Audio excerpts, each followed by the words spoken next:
2 Chronicles 3. So Solomon broke ground. He launched construction of the house of God in Jerusalem on Mount Moriah, the place where God had appeared to his father David. The precise site. The threshing floor of Araunah, the Jebusite, had been designated by David. He broke ground on the second day in the second month of the 4th year of his rule.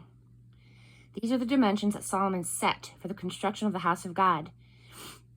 90 feet long and 30 feet wide. The porch in front stretched the width of the building, that is 30 feet, and it was 30 feet high. The interior was gold-plated. He paneled the main hall with cypress and veneered it with fine gold engraved with palm trees and chain designs. He decorated the building with precious stones and gold from Paravaim. Everything was coated with gold veneer. Rafters, door frames, walls, and doors. Cherubim were engraved on the walls. He made the Holy of Holies a cube, 30 feet wide, long, and high. It was veneered with 600 talents, something over 22 tons of gold. The gold nails weighed 50 shekels, a little over a pound. The upper rooms were also veneered in gold. He made 2 sculptures of cherubim, gigantic angel-like figures for the Holy of Holies, both veneered with gold. The combined wing spread of the side-by-side cherubim, each wing measuring 7.5 feet, stretched from wall to wall 30 feet. They stood erect, facing the main hall. He fashioned the curtain of violet, purple, and crimson fabric and worked a cherub design into it. He made 2 huge freestanding pillars, each 52 feet tall, their capitals extending another 7.5 feet. The top of each pillar was set off with an elaborate filigree of chains like necklaces from which hung 100 pomegranates. He placed the pillars in front of the temple, one on the right and the other on the left. The right pillar he named Jachin, which means security, and the left pillar he named Boaz, which means stability. Chapter 4, Temple Furnishings. He made the bronze altar 30 feet long, 30 feet wide, and 10 feet high. He made a sea, an immense round basin of cast metal, 15 feet in diameter, 7.5 feet high, and 45 feet in circumference.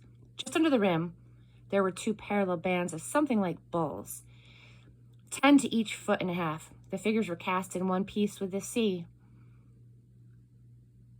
The sea was set on 12 bulls, 3 facing north, 3 facing west, 3 facing south, and 3 facing east.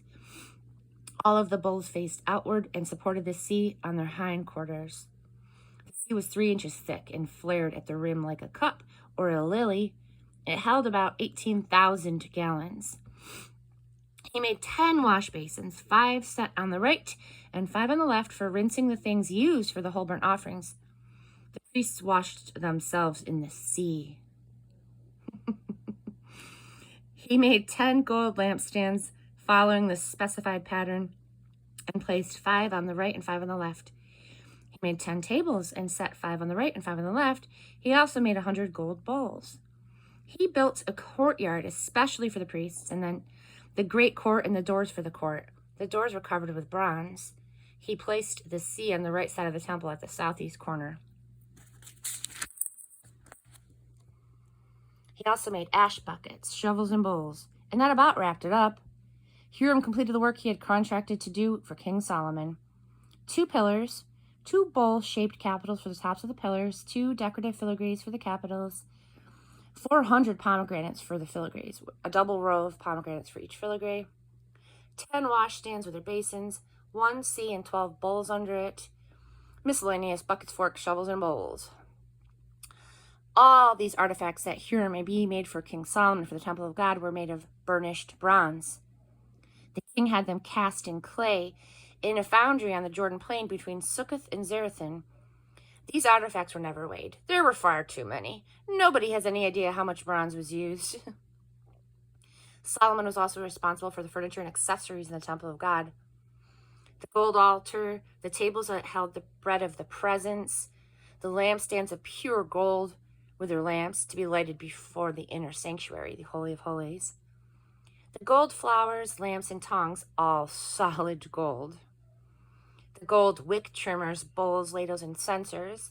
The gold doors of the temple, doors to the Holy of Holies, and the doors to the main sanctuary.